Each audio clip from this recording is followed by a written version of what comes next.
Bismillahirrahmanirrahim. Assalamualaikum warahmatullahi wabarakatuh.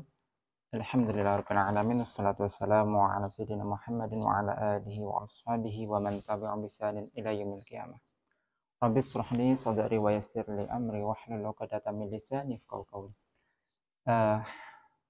Ini kita berada di PTSP KUA Purwosari sembari menjaga layanan, kita ngobrol nyantai. Ini kita membahas tentang hukum fikih terkait seputar cicak dan saudaranya. Nah, yang pertama kita bahas tentang hukum memakannya. Yang pertama, untuk menentukan ini ada kaidah yang menjadi prinsip dasar yang mungkin dipegang oleh tentunya dalam menentukan muamalah, yaitu al-aslu fil asya'i al-ibahah hatta yadullu dalilu ala tahrimi. Jadi pada dasarnya segala sesuatu itu boleh kecuali ada dalil yang menunjukkan akan keharamannya. Jadi ini sebagai pijakan dalam muamalah. Nah, oleh karenanya ketika kita ingin menentukan cicak, tokek dan teman-temannya ini halal atau haram, ini bisa menjadi pijakan kita. Nah, kita mencari dalil yang mengharamkan ini. Kemudian terkait penghalal dan pengharaman makanan ataupun binatang, ada kaidah lagi. Wa ma umira bi qatli la yahillu akluhu. Jadi dalilnya apa-apa dari binatang yang diperintahkan untuk dibunuh maka tidak halal untuk dimakan atau haram dimakan. Nah ini. Lantas adakah dalil yang mengharamkan nas mengharamkan langsung tokek ini? Atau adakah dalil yang memerintahkan tokek atau cicak ini untuk dibunuh? Hadis yang pertama yaitu dari Sa'ad bin Abi Waqqas. Beliau menyampaikan bahasanya Nabi Muhammad SAW memerintahkan amara biqatil wazagi wasammahu huwaisikon. Dia berkata bahwa Nabi Muhammad SAW memerintahkan untuk membunuh wazak. Dan beliau SAW menjulukinya sebagai huwaisik. Huwaisik ini tazkir dari fasik, binatang yang jelek. Atau binatang yang jahat seperti itu, atau berbahaya. Nah, keterkaitan ini ternyata ada perbedaan cara menerjemahkan wazak ini. Di dalam bahasa Indonesia ya. Kami mencoba ada beberapa yang menerjemahkan wazak ini sebagai cicak, atau juga terkadang dipakai untuk tokek. Nah ini. Lantas bagaimana yang mungkin bisa menjadi bahan diskusi kita? Ada juga yang menyebutkan bahwa wazak ini disebut dengan samul apros, yaitu tokek belang, seperti itu. Atau mungkin kalau dalam bahasanya Inggris ya gecko gitu ya. Nah gitu, gecko. Atau mungkin cicak atau kadal ini juga sering kita lihat itu Oscar. Nah itu. Lantas bagaimana? Nah pendapat pertama mengatakan cicak dan tokek itu sama, ini sama-sama haram. Maka disebut dengan tadi asamul apros. Nah, kemudian Imam Syaukani berkata tokek adalah salah satu jenis cicak dan merupakan cicak besar karena mungkin dari satu jenis yang sama. Ada yang mengkhususkan mengkelompokkan cicak yang membawa penyakit. Nah, itu cicak yang menyebarkan penyakit. Qala ahlul lughah wal wazaku wasamu apros. Nah, dikatakan para ahli bahasa mengatakan cicak dan tokek belang adalah satu jenis jinsun. Jadi satu jenis. Wattafaqu ala anal wazaqa minal hasyaratil mu'diyati. Nah, dan mereka sepakat bahwa cicak ini merupakan binatang yang menyakiti. Maka diperintahkan untuk membunuhnya. Dari hadis ini, dari penjelasan ini Ada yang mentafsir, jadi tidak semua cicak ini untuk dibunuh seperti itu. Ada yang menjelaskan, memperinci cicak khusus yang membawa penyakit dan lain sebagainya. Kemudian saya mengutip juga dari Ketua Komisi Dakwah MUI, Kiai Haji Khalil Nafis, mengatakan cicak itu memang banyak macamnya. Dalam bahasa Arab, cicak disebut auzak. Ada yang model loreng, ada juga yang putih, dan macam-macam. Beliau mengatakan tidak tahu cicak jenis mana yang membahayakan dan membawa penyakit. Nah, jadi dari sini memang ada beberapa pendapat. Ada yang mengeneralisir, ini mengatakan semua cicak harus dibunuh atau diperintahkan untuk dibunuh. Kemudian ada seperti tadi yang mentafsirnya. Bagaimana kita menyikapi seperti ini? Nah, artinya menyikapi seperti ini dalam menerapkan hadis ini, misalnya tentang perintah untuk membunuh tokek ini, jangan tasyadud berlebihan. Artinya kita menyibukkan diri untuk membunuh tokek biar dapat pahala, tidak perlu seperti itu. Intinya ya barangkali kita mendapati, ya boleh kita bunuh gitu. Dan juga diperintahkan seperti itu. Tapi sekali lagi tidak perlu mengada-adakan pekerjaan untuk membunuh cicak atau tokek, atau biar dapat pahala banyak kita kumpulkan atau ternak cicak, tokek, kemudian kita bunuh. Tidak perlu seperti itu. Karena untuk berbuat kebaikan itu ya tidak boleh dengan mengada-adakan kesempatan untuk berbuat kebaikan dengan berbuat yang tidak baik seperti itu. Wallahu a'lam bishawab. Seperti itu. Nah, mungkin di sini ranahnya para, ya mungkin ahli apa ya disebutnya, mungkin dari kedokteran atau apa, yang bisa mengidentifikasi cicak-cicak mana yang membawa penyakit. Semua jenis cicak kah atau cicak-cicak tertentu, atau barangkali kami mendapati pendapat yang lain terkait ini, insya Allah nanti kami cantumkan di deskripsi seperti itu. Hadis kedua yaitu dari Abu Hurairah radhiyallahu an, man qatala wazaqan fi awwali darbatin fala falau kadza wa kadza hasanah, wa man qatalaha fi darbati tsaniyati falau kadza wa kadza. Nah, ini juga dikatakan barang siapa yang membunuh wazak ini. Mohon maaf, kita artikan cicak aja ya biar enak. Meskipun nanti ada beberapa yang mentafsir cicak ini, maka dia mendapatkan pahala demikian dan demikian. Gitu. Nanti ada juga yang menyebutkan mi'atu hasanah, mendapatkan 100 kebaikan. Kemudian memukul yang kedua kali duna dzalika, yaitu lebih sedikit lagi. Fasalisah, yang ketiga juga lebih sedikit lagi. Ini apa maksudnya? Ada yang menegaskan bahwasanya kenapa pahala membunuh ketika sekali pukul ini lebih besar? Karena tujuannya tentunya tidak menyakiti. Jadi tidak boleh juga meskipun diperintahkan dibunuh, maka dibunuhnya dengan cara disiksa, pukul berkali-kali, wak seperti itu. Nggak boleh. Ini tujuannya untuk ada ihsannya, ada berbuat baiknya di situ. Gitu. Sebagaimana ketika kita menyembelih diperintahkan untuk memperbaiki, membagus dalam cara penyembelihan. Begitu pula ketika ingin membunuh suatu binatang yang diperintahkan untuk dibunuh, maka diperlakukan juga dengan semestinya dengan yang baik.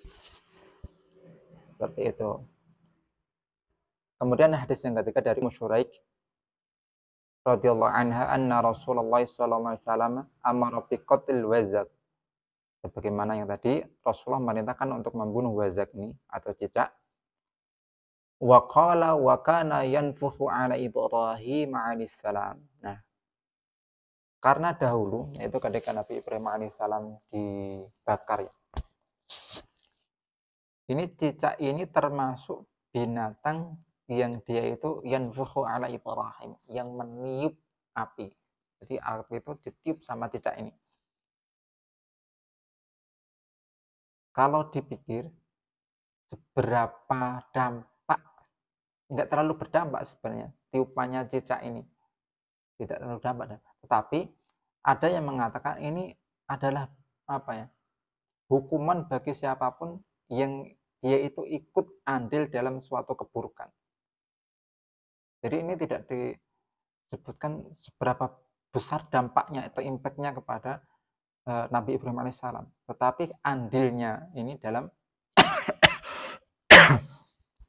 suatu kemaksiatan atau keburukan seperti itu. Hadis yang keempat terkait perintah ini, qalat naqtulu bil auzak fa inna nabiyya sallallahu alaihi wasallam akhbarana anna Ibrahim lama ulqiya fin nari lam yakun fil ardi dabbatun illa atfa'at anhu illa al-wazak fa innahu kana yanfukhu alaihi fa amara Rasulullah sallallahu alaihi wasallam biqatlihi. Nah, ini dari pembantu Faqih bin Al-Mughirah bertanya kepada Aisyah radhiyallahu anha yang membunuh Wazak. Dia mengatakan, aku mendatangi Aisyah dan melihat di rumah beliau ada tombak yang menancap. Dia bertanya, wah Aisyah, apa yang telah Anda lakukan? Aisyah menjawab, kami membunuh Wazak atau cicak. Sesungguhnya Nabi SAW menceritakan bahwa ketika Nabi Ibrahim AS diceburkan ke api, semua hewan melata, yaitu berupaya mematikan apinya kecuali Wazak atau cicak ini. Justru dia malah meniup api itu, maka api semakin bertambah besar. Berarti secara umum terkait perintah membunuh. Maka dari sini ketika ada hadis, bahkan hadisnya banyak ini, yang memerintahkan untuk membunuh wazak. Jadi wazak ataupun cicak ini termasuk binatang yang diperintahkan, atau lebih spesifik lagi mungkin cicak yang mempenyakit ini diperintahkan untuk dibunuh. Maka ini menunjukkan bahwa haramnya memakan cicak, tokek, dan yang sebangsanya. Seperti itu. Kemudian yang selanjutnya terkait hukum kotoran cicak. Nah, dalam mazhab Syafi'i, sebagaimana kita ketahui ya, bahwa semua kotoran hewan itu najis. Bahkan dikatakan dalam Al-Iqna di sini, sawa'un akana dzalika min hayawanin ma'qulun amla. Itu menyamakan antara binatang yang halal dimakan ataupun yang haram untuk dimakan. Semuanya najis menurut mayoritas mazhab Syafi'i. Nah, pendapat yang kedua itu kotoran hewan yang halal dimakan dagingnya tidaklah najis. Ini pendapat Maliki, Ahmad, dan ada satu pendapat dari Syafi'iyah, yaitu murid beliau, yaitu Syekh Abi Sa'ad Al-Ustukhri. Kemudian ada pendapat lagi yang mengatakan, menegaskan bahwa binatang tidak mengalir darahnya ketika terkena luka dan sebagainya, seperti serangga dan sebangsanya, bangkainya tidak najis. Demikian pula kotorannya, sebagaimana penjelasan Ibnu Qudamah, yaitu ulama dari madhab Hambali, mengatakan ma la nafsa lahu sa'ilatun fa huwa tahirun bi jami' ajzaihi wa fadlatihi. Binatang yang tidak memiliki darah merah mengalir, dia suci, yaitu bijami'i ajzaihi, yaitu sekaligus semua bagian tubuhnya, wa fadlatihi, dan yang keluar dari tubuhnya. Tetapi di sini ternyata juga ada ulama yang berbeda pendapat.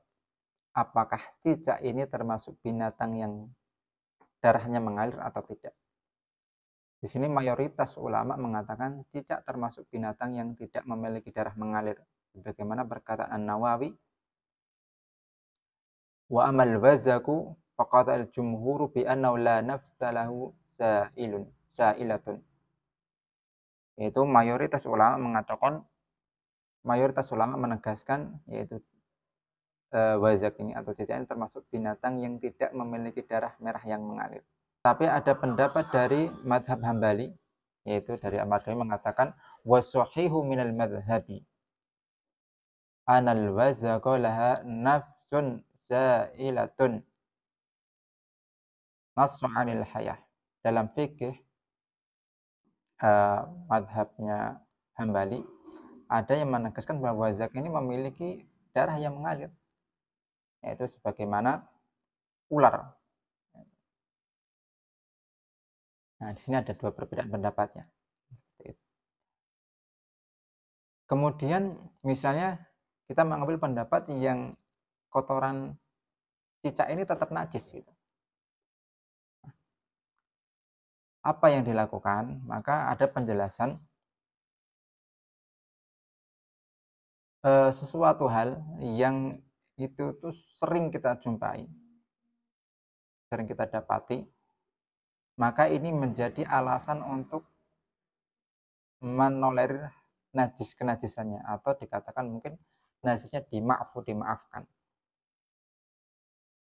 Sebagian pendapat mengatakan li'usli ikhtirazi anha illatul afi. Nah, itu karena kesulitan menghindari misalnya dalam konteks ini menghindari kotoran cicak ya. Ini adalah alasan untuk dimaafkan atas kenajisannya itu. Nah, tentunya di sini ada beberapa syarat. Ada yang menyebutkan bisyartaini lil afi wa huma al jafaf wa umum balwa. Nah, ada yang mensyaratkan untuk dimaafkan ini, yaitu yang pertama adalah al jaf, yaitu dalam kondisi kering. Jadi misalnya kita katakan kotoran cicak ini tidak dalam kondisi basah kemudian jatuh mengenai kita misalnya. Ini berbeda, maka harus syaratnya kering. Yang kedua adalah umumul balwa, yaitu sering ditemui. Tetapi perlu kita ingat sekali lagi, karena pendapat ini tidak menghilangkan sifat kenajisannya, maka tidak boleh orang itu menyengaja menginjak gitu. Nah, tak injak aja, ini dimaafkan, tidak boleh.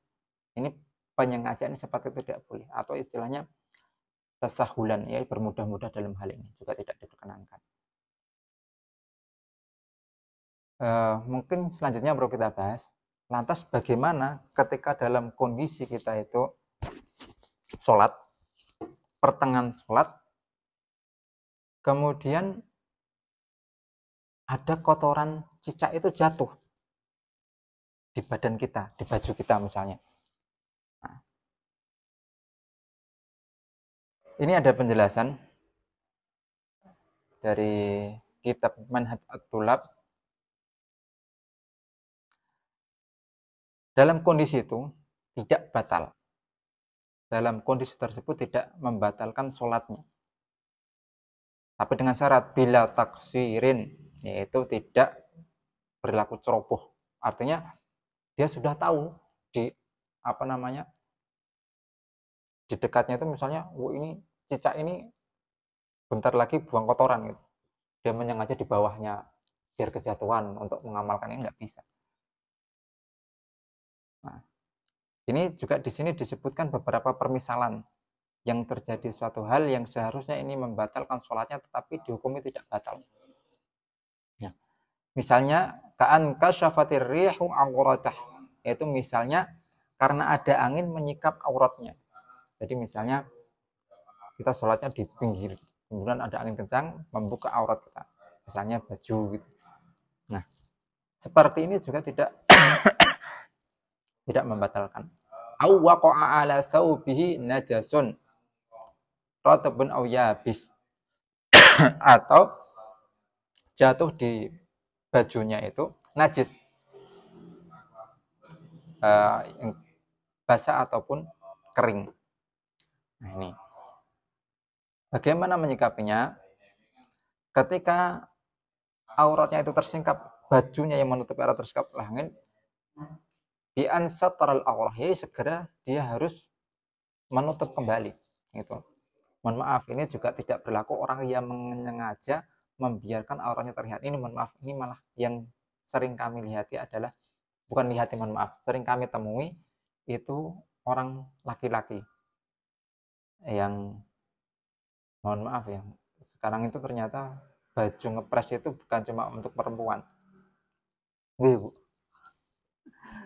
ada laki-laki itu sering pakai baju yang mohon maaf kaosnya itu ngepres banget gitu. Apalagi ini sangat kelihatan itu ketika dia sujud. Jadi kalau teman-teman mengistilahkan itu akhirnya nampak celengannya. Gitu. Mohon maaf, mohon maaf sekali, nampak lubang pantatnya gitu. Karena itu, ini tidak boleh kalau menyengaja seperti itu. Maka harus diperhatikan. Maka syarat menutup aurat ini juga diperhatikan. Bukan berarti sekedar menutup pas berdiri tertutup ya. Harus diusahakan ketika dia dalam kondisi rukuk ataupun sujud juga menutupi aurat. Seperti itu. Kemudian ketika kotorannya ini, najisnya ini basah, maka wal kasaub firrotabi. Nah, maka ketika najisnya ini basah, maka dia harus segera melempar atau melepas bajunya itu.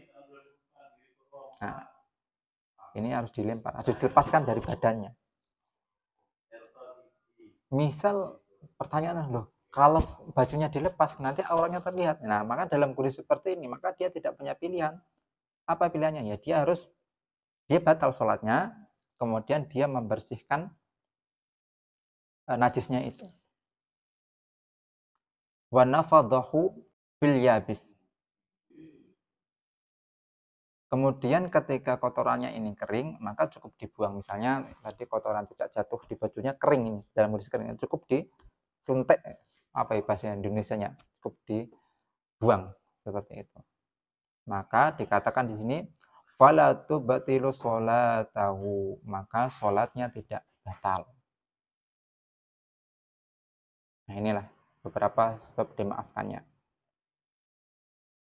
Terus sekali lagi, ini bukan karena bi'amdin, menyengaja atau tasahulan atau dia bermudah-mudah dalam yang penting dimaafkan, tidak boleh seperti itu. Dan syarat-syarat ini juga harus diperhatikan.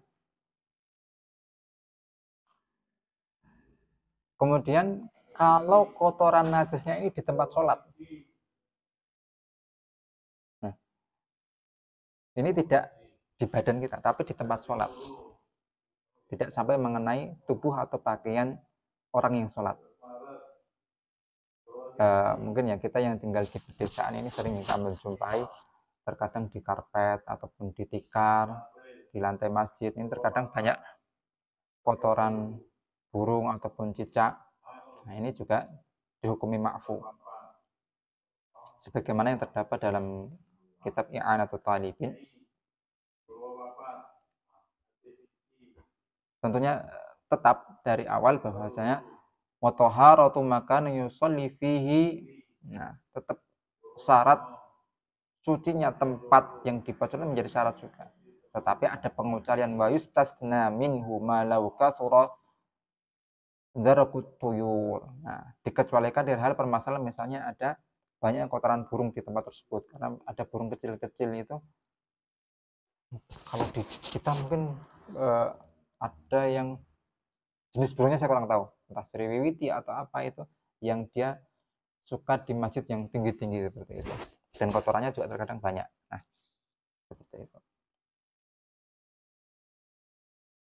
Maka kotoran ini dihukumi najis yang ma'fu. Ya begitu pula juga ketika ada kotoran cicak tadi ya. Ini juga sama, dihukuminya ma'fu. Tentunya dengan beberapa syarat. Yang di sini disebutkan bisyuruti salasatin, yaitu dengan 3 syarat. Yang pertama, an la yata'ammadul wuqufu alaihi. Yang pertama itu tidak menyengaja berdiam di tempat yang terdapat kotoran tersebut. Artinya dia sudah tahu itu tempatnya najis, kotoran, dia kemudian berdiam diri di situ atau malah sholat di situ. Ini tidak boleh. Wa an la takuna rutubatan, yaitu kotoran tidak dalam keadaan basah. Wa an yashuqqal ihtirazi anha, yaitu sulit untuk dihindari. Jadi 3 hal ini. Jadi kalau tempatnya luas, ya ini cari tempat yang tidak ada najisnya. Misalnya pas sholat Jumat udah tempatnya penuh, adanya di situ, ada kotoran tidak basah, ini boleh digunakan. Ma'fu tadi seperti itu. Demikian terkait pembahasan tentang kotoran cicak ya. Dan mungkin perlu sedikit gambarannya. Ini kotoran cicak ini tidak membatalkan wudhu, tidak membatalkan wudhu, tetapi dia dihilangkannya itu bukan dengan berwudu, tetapi dihilangkan sifat kenajisannya itu, misalnya dari baunya, warna dan sebagainya, seperti itu. Demikian pembahasan, mungkin kalau singkat juga tidak, tetapi ini sambil nyantai, sambil kita menunggu pelayanan di KUA. Mudah-mudahan bermanfaat dan mohon maaf jika ada kekurangan untuk beberapa referensi-referensi. Insya Allah nanti kami cantumkan juga di link. Barangkali nanti ingin memperluas tentang referensi-referensi tersebut. Mudah-mudahan Allah Subhanahu wa Ta'ala memudahkan kita menjalankan ibadah-ibadahnya dan dijadikan pahala kita dalam melaksanakan ibadah sebagai pahala yang sempurna. Wallahu a'lam bishawab. Barakallahu fikum. Wassalamualaikum warahmatullahi wabarakatuh.